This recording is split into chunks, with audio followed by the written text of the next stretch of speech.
Have you ever wondered how power and influence play a major role in shaping our lives and society? Imagine the world as a limitless chessboard, and power as the queen, the most potent piece. It is the cornerstone on which societies and relationships are built. Power and influence are like invisible threads that weave through the complex tapestry of our social interactions, subtly shaping every decision we make and every relationship we cultivate.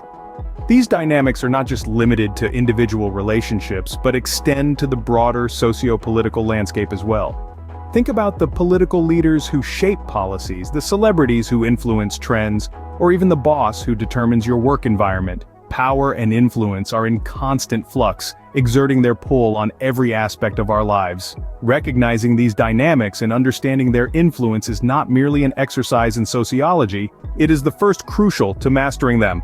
It's like learning the rules of chess. To make strategic moves, you first need to understand how the pieces move. Today we're going to explore the fascinating framework of the 48 laws of power.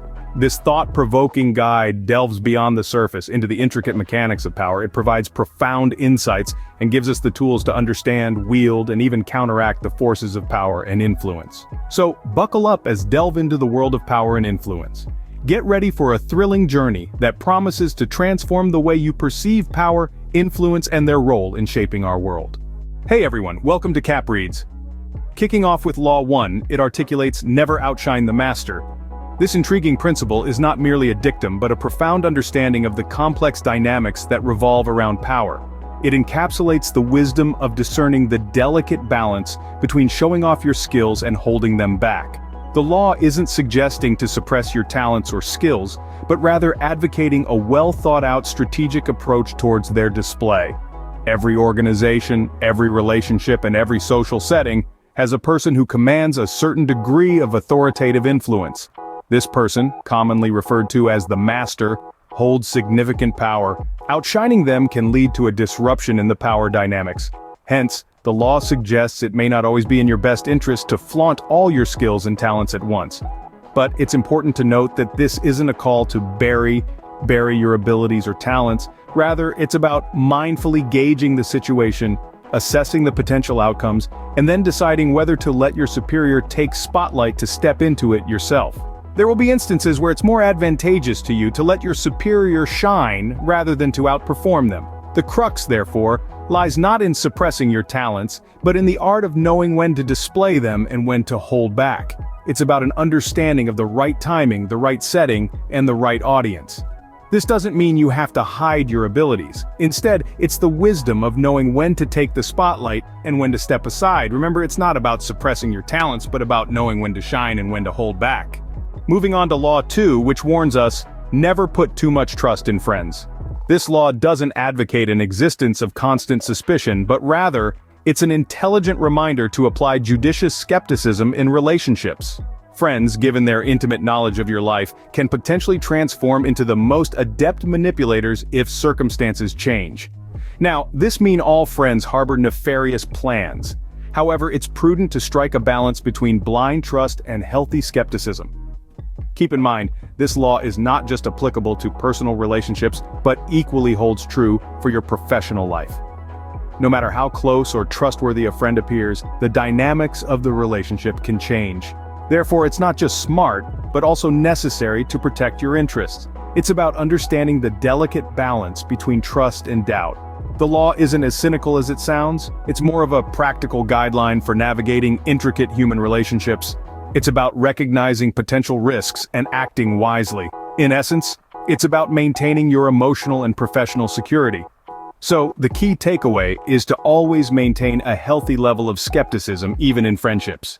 Next, we have Laws 3 to 5, which revolve around communication and reputation. Law 3, conceal your intentions, is all about keeping your cards close to your chest. By not revealing your true plans and goals, you maintain an aura of unpredictability that can keep others off balance and enhance your power. Law 4, always say less than necessary, reminds us that words can be a double-edged sword.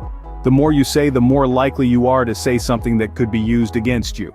Silence, on the other hand, can be a powerful tool to create intrigue and maintain control. Finally, Law 5, so much depends on reputation, underlines the importance of cultivating and protecting your reputation. It's your social currency in the world of power and influence. A strong reputation can open doors, while a tarnished one can quickly close them.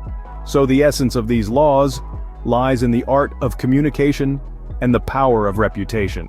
Now let's move on to the next set of laws that deal with attention, dependency, honesty, and influence. First up, we have Law 6, court attention. In the grand theater of life, all eyes need to be on you. Think of it like this: the sun cannot be ignored no matter how bright the stars around it are. It's not about showing off, but rather about ensuring your actions and ideas are in the limelight. Next is Law 7, get others to do the work. It might sound a bit sneaky, but this law is all about smart delegation. Use the skills and talents of those around you to achieve your goals. Remember, the conductor of an orchestra doesn't play an instrument, yet he is credited for the symphony.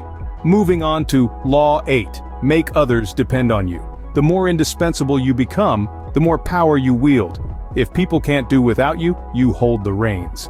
Think of yourself as the heart of a body, pumping life into every part. Then we have Law 9, use selective honesty. Honesty is a powerful tool, but like any tool, it must be used wisely. A single honest deed can cover up dozens of dishonest ones. It's like a magician's trick. While everyone is focused on your one honest act, they won't notice the sleight of hand. Finally, Law 10, infection. Your moods and attitudes are contagious. If you exude positivity and confidence, people will be drawn to you, but if you're a well of negativity, you'll repel people, so keep your energy positive and infectious. These laws provide a blueprint for gaining power and influence in various spheres of life. They are not about manipulation or deceit, but about understanding human nature, and using this knowledge to navigate the complex world of power dynamics. Remember, power isn't just about control, it's about leadership, influence, and ultimately, making a difference. These laws provide a blueprint for gaining power and influence in various spheres of life. In the interest of time, we'll briefly touch upon the remaining laws from 11 to 48. Moving forward, Law 11 teaches us to keep people dependent on us, to maintain our importance. Law 12 advises us to use selective honesty to disarm our victims, while Law 13 instructs us to appeal to people's self-interest, not their mercy or gratitude. Law 14 is all about posing as a friend but working as a spy. Laws 15 and 16 remind us to crush our enemy totally and to use absence to increase respect and honor. Law 17, keep others in suspended terror. Law 18, do not build fortresses to protect ourselves. Isolation is dangerous. Law 19 knows the power of giving and taking selectively. Law 20 advises us to avoid the unhappy and unlucky, and Law 21 preaches the need to commit to a cause. Law 22 is about using the chain reaction, and Law 23 stresses the importance of concentrating our forces. As we move into the higher numbers, Law 24 talks about playing the perfect courtier, and Law 25, the recreation of oneself. Law 26 is about keeping our hands clean, and Law 27 is about playing on people's need to believe to create a cult-like following.